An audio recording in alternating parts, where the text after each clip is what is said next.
Welcome aboard, everybody. Dr. Peter Glidden here, your steadfast advocate for health, reminding you that doctor means teacher. If you look up the literal Latin translation of doctor, where the word originated, docere, it means teacher. When was the last time your medical doctor ever taught you anything? Inquiring minds want to know. I made a promise yesterday, and I'm like to keep my promises as best as I can. Why? Because I said so. Asked Maria to call me back, and I would pick her up very first thing. Here she is, all the way from California. Let's welcome her back to the show. Maria, thanks so much for calling back. You are live. Thank you, Dr. Glidden, and thank you for inviting me to call back, because we do have quite a bit of things still hanging. Okay, so let's go. So now remember, this is a new show, and we have a brand new listening audience. So you want help with your father, who has amyotrophic lateral sclerosis. He's basically bedridden, and he's on a feeding tube. Is that correct? Yes, and he's trached, so he has been dependent for 9 years. Okay. And he was hospitalized in June. Yep. With urinary tract infection and pneumonia. Yeah. He was sent home on Levaquin for that. He had hyponatremia of 116, went home with 142. He had a pleural effusion, had a pneumothorax, had a chest tube, went home with it sealed. He had hypothyroidism, and so he went home on Synthroid, and Lasix, and Glidden, and KCL. Well, that's interesting, because Lasix, one of the side effects of Lasix is hyponatremia, right? That's one of the side effects of Lasix, right? Right. So we all know that the medication will fix one thing and totally upset the other thing, right? Right. Well, he actually perked up. It took him a while, but they told me to take him home so he could die at home. So he did come home, and we were getting ready emotionally for his leaving us, and yet he perked up, and he got to his norm.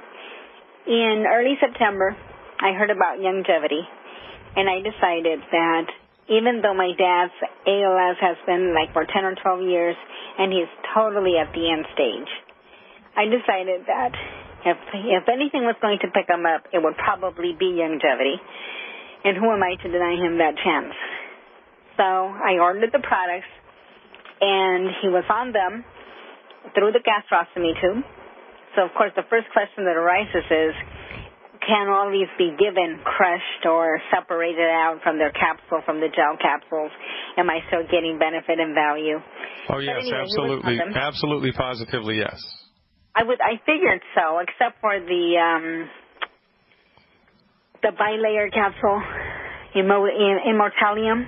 That's trickier. When you crush that up, you kind of eliminate the bilayer digestive process, but that's relatively irrelevant at this stage of the game.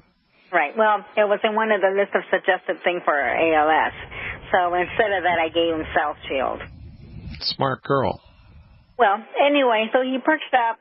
He starts on the protocol, and I think he's having some kind of a reaction to it. I think so. I don't want to hallucinate or imagine hope giving me false things, but I think he started moving his pinky, and it seems to me that instead of his eye gaze, his eyesight deviating to the corners, he seems to central his eye gaze more centrally, But he doesn't focus. He doesn't seem to be really looking at me, and he doesn't necessarily respond to me at all. But he seems to be having a bit more of a normal reaction. So I'm hoping that it's like baby steps in the right direction. Right. But then what happened last Sunday, 10 days ago? I woke up, he was already awake, but he didn't look good. He looked like he was in distress. And, you could tell after 9 years of taking care of him. So I took his temperature. It was 101.4. Nothing showed me signs of infection. I didn't give him Tylenol. I thought, let me write it out. I'll give him nice pat downs of wet washcloth. He diaphoresed horribly. And he looked okay for another couple of hours. But anyway, let me hopefully make the story shorter. he ends up having his urine started to change colors. It got very dark amber. It got brown almost. And I thought, I think he's spilling blood into his urine. And then his fever just started going wacko for 3 days, up and down, up and down. The visiting nurse came over, took some lab values, got the UA. It was bloody. It had 3+ blood, 3+ protein. 2+ protein. It had sediment, obviously. I thought that the powders, the Beyond Tangerine, was actually in the Foley bag. It looked like it. And the cytology report, they sent it out for tumor checks, and it was negative for any type of that. And a CAT scan in June also had negative for CA or any process that way. His WBC this time around, last week, interestingly enough, was 8.8. with no shift to the left. But they tell me he has a UTI, so they put him on Levaquin. Yeah. The doctor comes into the scenario and decides he wants to make it more broad spectrum, so he puts him on Citromax also. Did they take him off of the Levaquin, or did they keep him on both? Simultaneously. Yeah, that's a bad idea. Okay. The chest X-ray, which was done in the home setting, had a moderate-sized pleural effusion loculated. And he also, as I told you, he's hyponatremic. Right now he's at 124. His potassium is 3.3. His BUN had gone up to 22 4 weeks ago. Now, to 30. Now it's 22. But my questions, I stopped the longevity. I thought, I'm not sure that longevity is too potent for him. I'm not sure if he's picking it up or if it's going right through his GI tract. Yeah. I started to give him, I called the show on Friday. Unbeknownst to me, you were not there, but I called and I spoke with a person named Mike. And he told me, and he heard a lot of the story already, and he said, it's a little bit out of my realm here. Call back on Monday and talk to the doctor himself. Yeah. But for the meantime, he said, why don't you start your dad on plant-derived minerals? Smartest man in Canada right there. Okay, good. So I started him on that because I did have some plant-derived minerals in the house. So I started giving him that, and out of the 32-ounce bottle, I probably have given him 20 ounces up to this point. So I also was starting giving him more and more eggs. I had him up to about 8-9 eggs a day. And I wondered if the eggs, the longevity, something was not quite hitting him safely. So I also stopped the eggs because in addition to the hematuria, I started having signs of petechiae, spider veins, where normally I wouldn't see them. Yeah. So I thought his clotting factor seemed to be off whack. And I'm not sure if that's coincidental, if it is an infection-induced thing. Well, that's not a clotting factor problem. Normally that's a problem with a lack of copper, and the veins in his body are becoming fragile because they need copper. They need the mineral copper in order to maintain their elasticity, and copper, of course, being a mineral, is one of the first things to leave the body, and it's very easy for people's bodies to become minerally deficient as opposed to vitamin deficient. And whenever a mineral deficiency is in play, you're going to get strong and persistent symptoms specific to that one. So I would be pretty much sure that was caused by a copper deficiency. So, Maria, in the interest of time, right, 3 minutes left here. Okay. What specifically do you need advice and help with? Well, is it advisable for him to get back on the longevity? At what pace do I do it? How do I start with which products? And what would be a plan of action to pursue, with steps to take? Really great questions. Okay, so first things that we need to consider, and it's a point well taken, that you were probably right. I mean, you're one of the most observant people that I've spoken to in a long time, and after 25 years of work in the trenches, right, of clinical work, you get a sense for people. So undoubtedly, what you saw in the Foley bag was the Beyond Tangy Tangerine. And given that observation, the only possibility there is that his intestinal tract has been compromised by decades of wheat, barley, rye, and oat consumption, that it's difficult for him to absorb anything. And now, when we disrupt the digestive process with intubation, and we're giving him parenteral nutrition through a feeding tube, just the presence of the feeding tube is going to upset the apple cart, because the digestive process is like a series of dominoes, which knocks the other over. And you remove a couple of those, or you throw a wrench into those gears, he's going to have a problem absorbing and digesting anything just because of the presence of the tube in his body. But notwithstanding that, right, our whole foundation kind of observational foundation here is that the reason that all of these things happen in the first place, the reason that people get amyotrophic lateral sclerosis, the reason that people get congestive heart failure, the reason that people get kidney failure, the reason that people get high blood pressure is because of nutrient deficiencies. It's nutrient deficiencies. It's not genetic. It's not the stress of life. It's nutrient deficiencies, period. Well, what accelerates nutrient deficiencies, consistent consumption of wheat, barley, rye, and oats, and, foods that are just bad for the human body. And then eventually those chickens come home to roost, and now we're symptomatic. And once we're symptomatic, it's a downhill slide. So what we need to do here is dial in a strategy which will optimize the chances and the ability of his body to be able to absorb the stuff that he so desperately needs. And there are ways to do that. There are workarounds for that. The problem here isn't the nutritional supplement with longevity. The problem is the way in which it was delivered to a very weak and stressed out system. So you hang out with me, Maria. I'll dial this in for you when we come back. This is how we do it, folks. Welcome back, everybody. Dr. Glidden. Check out the live stream, the drgliddenshow.tv. That's Glidden, just like the paint. No relation.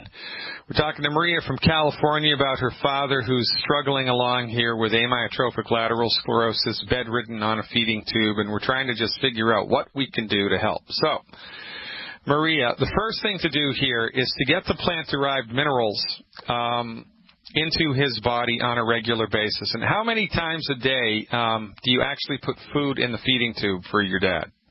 My dad eats 3 times a day, and it's homemade food. It's not canned stuff. Okay, so your father needs to be avoiding the 10 bad foods, right?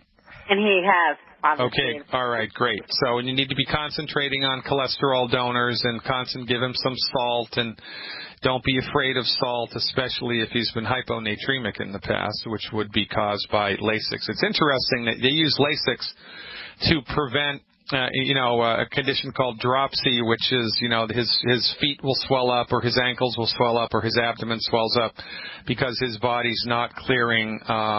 It's kind of a reverse osmotic gradient has been set up in the bloodstream. And instead of...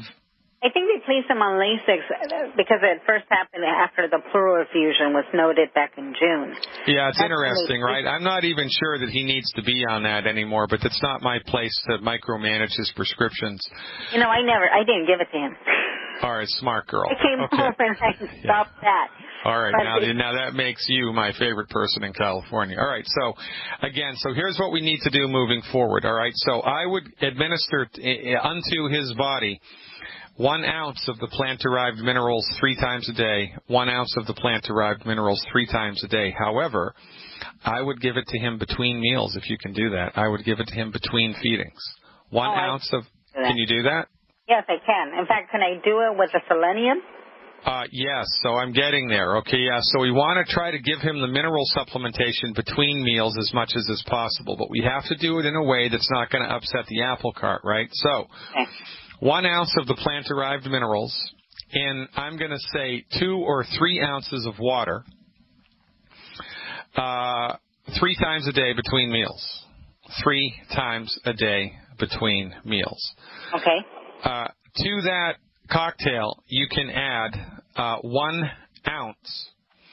Actually, in his case, I would give him a half an ounce of the Beyond Osteo FX, 1/2 ounce of the Beyond Osteo FX liquid, 3 times a day in with the plant minerals in the water. 1/2 ounce of the Beyond Osteo FX liquid in with the 1 ounce of the plant minerals and a couple of ounces of water.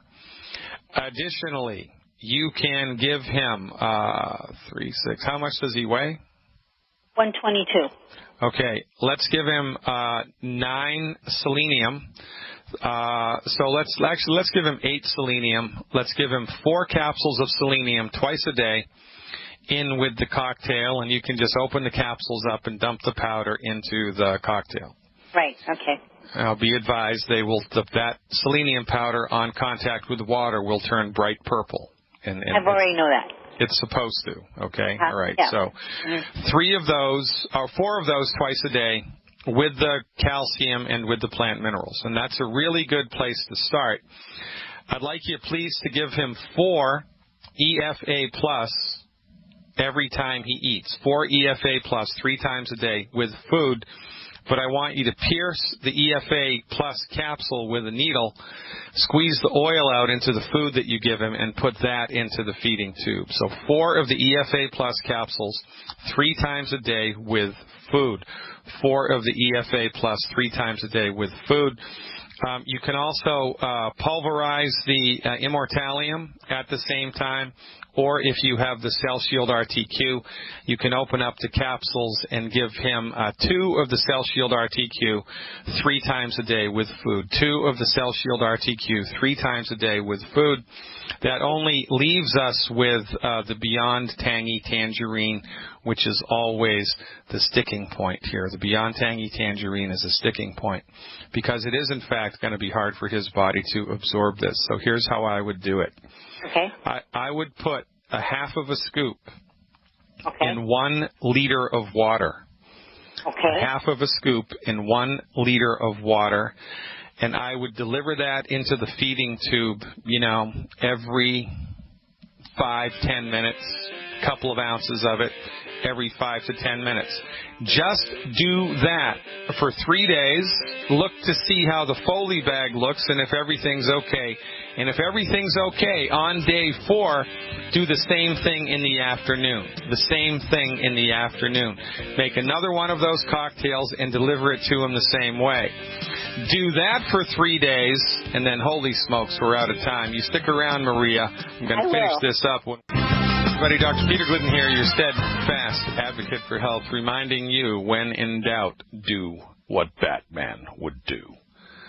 Let's talk to Maria from California and finish it up. I'm spending so much time with Maria, I don't normally do this because she has been on hold for 2 days.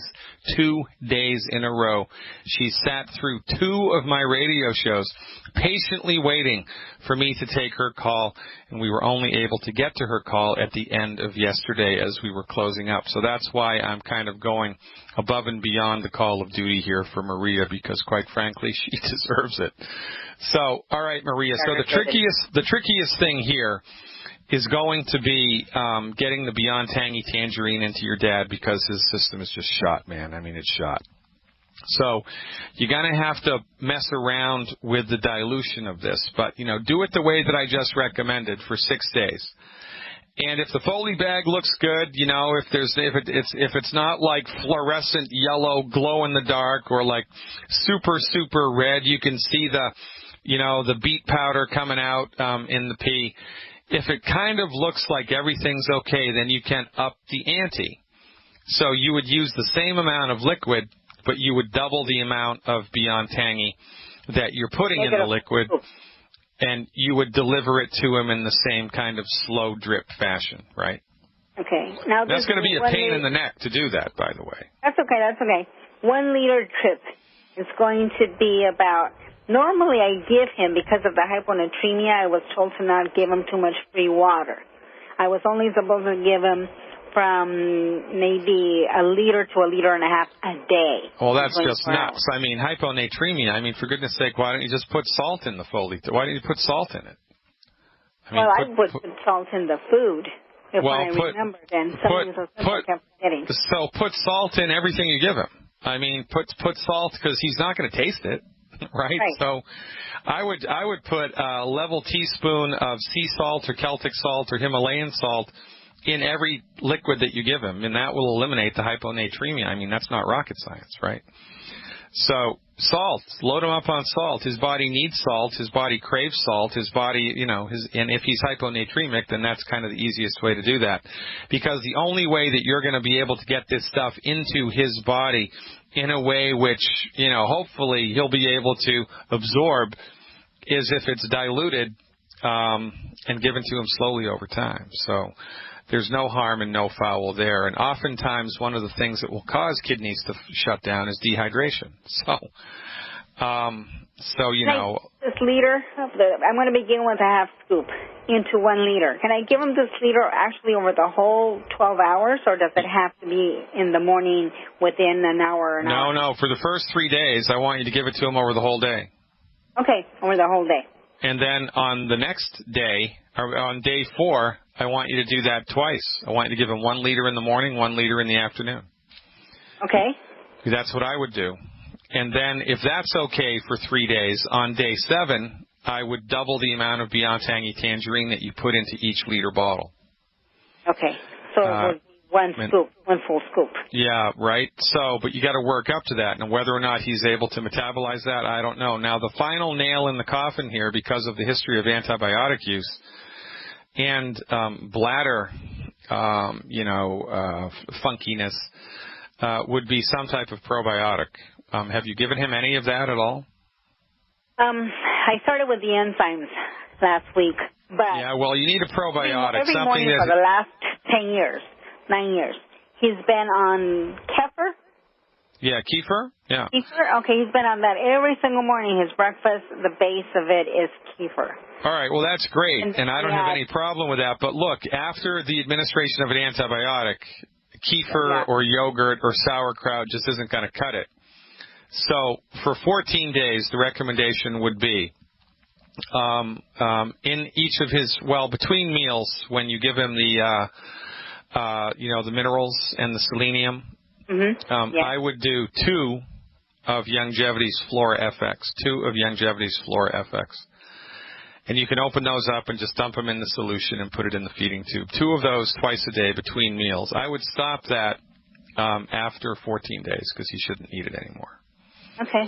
Well, that's a good plan. I mean, that's a good place to start with. And always remember that there's a little secret that, only the initiated know, that you can give to people who are bedridden and who have digestive troubles like this. You can spray the plant-derived minerals right onto their skin. You can just spray the plant-derived minerals onto the skin. It works best if it's the skin around the abdomen, and they will absorb through the skin and get into the bloodstream that way. So that's another workaround for that. We had a nice recovery last week of a child. She was in her 20s, and I forget the diagnosis. I don't know. I don't think the child was autistic. I can't really remember. Oh, she had lots and lots of seizures. It was a lot of seizure activity. And the seizures had wiped the kid out. She didn't want to eat. She didn't want to drink. She was kind of huddled up, on her bed, kind of non-responsive. And the parents were thinking, holy smokes, we're going to have to take her to the ER and they can give her IV fluids, because she doesn't even want to drink anything. Well, they sprayed the plant-derived minerals on her abdomen, and within 24 hours, the kid's eating and drinking like a normal person. So that's always an option, not to be overlooked. But I think the feeding tube is actually going to be your best friend here. You just have to figure out the dosage schedule and, play around with it. You sound like a smart woman, Maria. I think you can figure it out. Dr. Glidden, I've heard in more than one source that because I think I told you it was hypothyroid. Yeah. That hypothyroidism or patients with should not take in cruciferous vegetables and peaches and pears. Well, I don't know about the peaches and pears. That would be new to me, but underactive thyroid would be exaggerated by cruciferous vegetables because they downregulate thyroid function for sure. Well, that's why I've heard to also be true of peaches and pears. Now, the Beyond Tangy Tangerine, which is supposed to be a peach. Well, look, that's news to me. I've been doing this for 25 years. I've never heard that, and quite frankly, I don't believe it. So I'm not going to tell you to worry about that whatsoever. And quite frankly, his thyroid function right now is the least of your worries. But remember, this is a holistic strategy. So as we feed the body the stuff that it needs in a holistic manner, all 90 essential nutrients, eliminate the 10 bad foods, give a little extra digestive support, then we anticipate this program to have positive ripple effects across the board. Help his heart, help his lungs, help his thyroid, help his kidneys, help his adrenals, help everything, because that's what we do here. We don't separate the pieces in a reductionistic, fractionated fashion like the MDs do. We give the body everything it needs all of the time, keep our fingers crossed, and get out of the way. Now, cruciferous vegetables, that's academic, that's unarguable.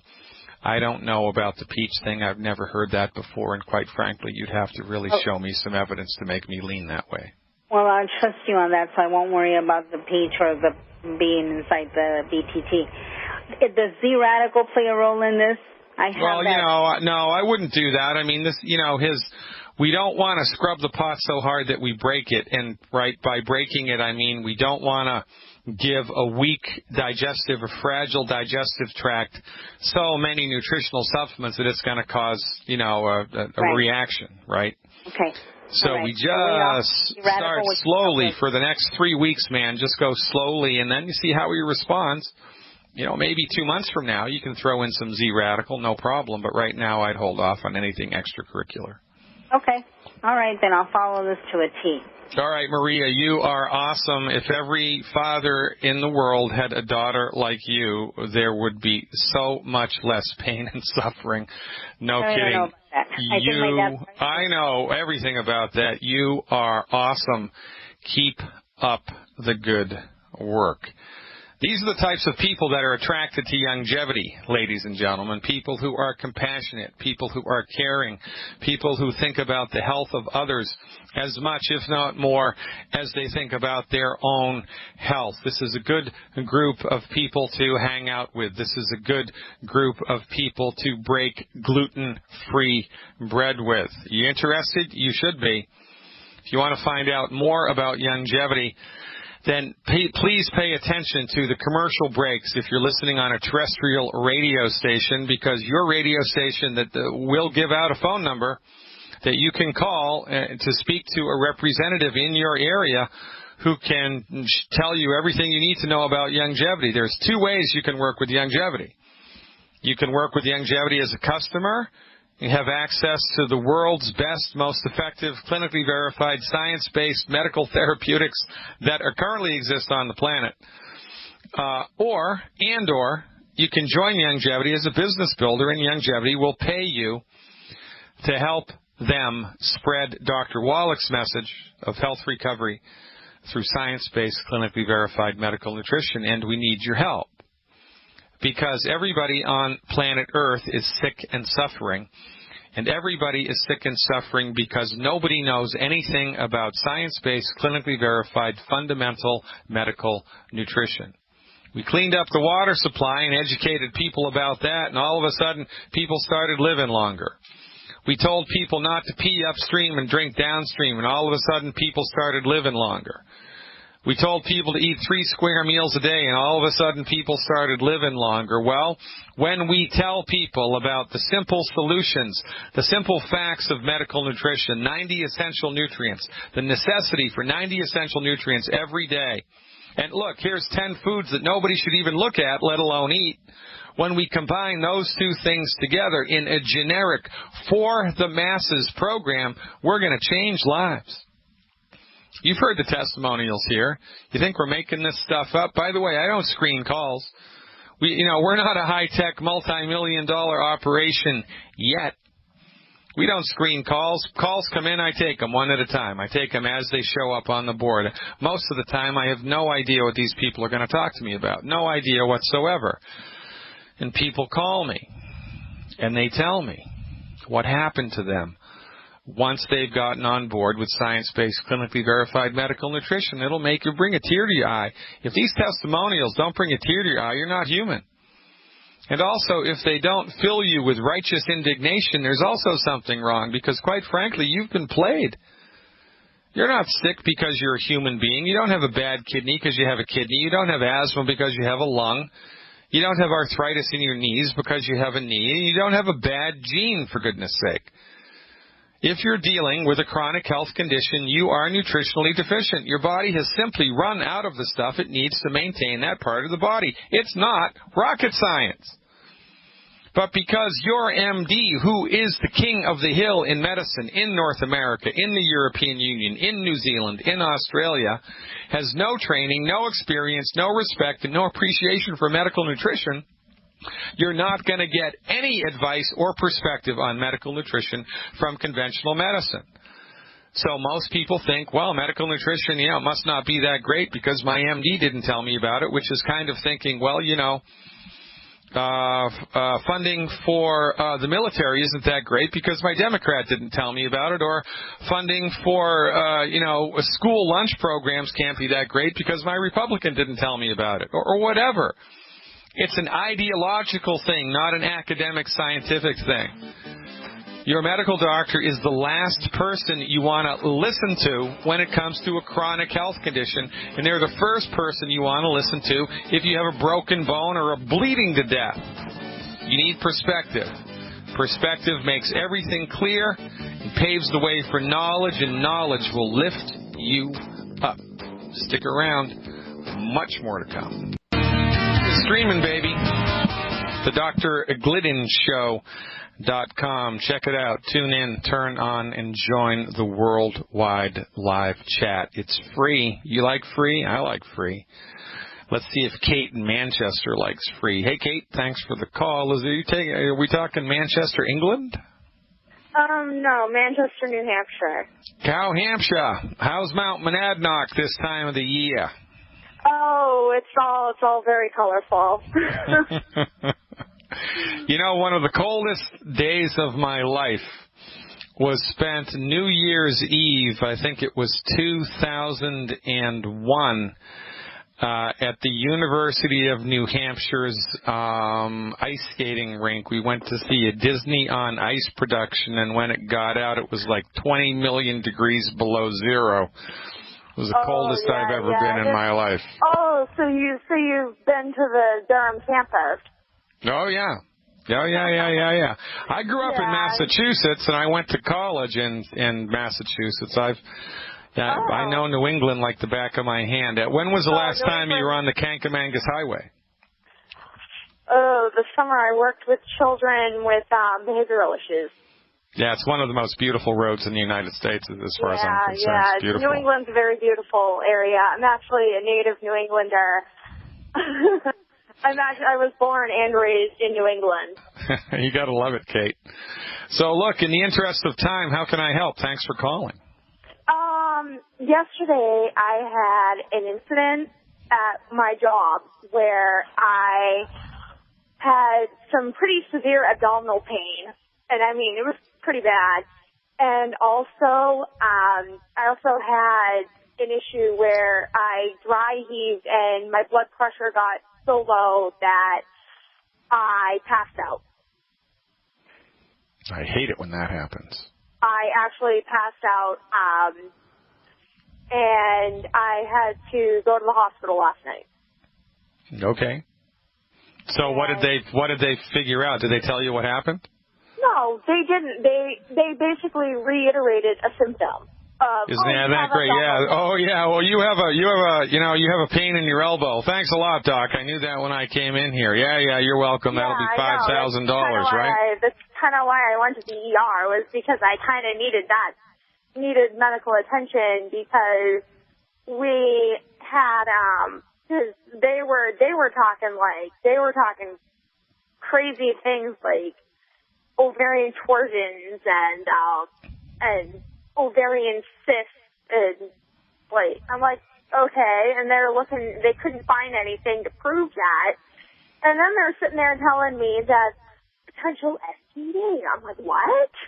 So it must be an STD. If it's nothing else, it's got to be an STD. Yeah, that's great. Well, the thing of it is that I'm married. Yeah, so crazy. That would assume that my husband was cheating on me, but he's not. Well, look, they're just throwing crap on the wall, hoping that it sticks. Yeah. Because they don't know what they don't know, and that's it's a tragedy of biblical proportions here. No kidding, these people are just nuts. Has this ever happened to you before? Yes, actually it has. It happened twice to me 3 years ago. And at that point in time, was anybody able to get to the bottom of it? They said it was septicemia. Septicemia? Yes, I went into septic shock. From what? A very, very severe colon blockage. So, holy moly macaroni. Okay, so are you on board with longevity at all? Are you doing any of the longevity stuff so far? Yes, I am doing the longevity stuff, and I have, I actually have the plant-derived minerals. I have the Ultimate Classic, Ultimate EFA, Selenium. Have you eliminated the 10 bad foods? Yeah, I've eliminated the 10 bad foods, and I don't understand what the heck happened. All I had yesterday was eggs. I don't understand what happened either. Now, look, we're coming up against a hard break here. I'm going to pull you up when we come back at 6 after the hour. I'm going to try to sort this out with you. Can you hang out with me for that long? Unfortunately, I have class at 5. All right, kiddo. Well, you have to call me back tomorrow because we are out of time and I really want to help you. So give me a shout back and I will look forward to it. Hour 2 coming up, ladies and gentlemen, at 6 after the hour.